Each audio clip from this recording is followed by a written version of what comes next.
ببین یه دونه پوکه ریمله که تو خونه داری رو بردار، 20 قطره روغن فندق اصل رو که حدود 10 میل میشه رو بریزید توی پوکتون. 20 قطره روغن رزماری اصل رو دوباره بریزید داخل پوکتون. یه دونه از این قرصای ویتامین ای رو یکیشو در بیارید، میشه دقیقاً به این شکل، و بعد بریزیدش داخل ظرفتون. بعد کاملا همش میزنی.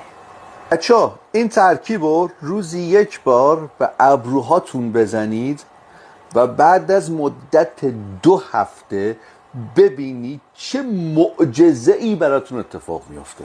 رویش مجدد ابرو، حتی برای کسایی که 2 تا 3 بار تتو زده باشند.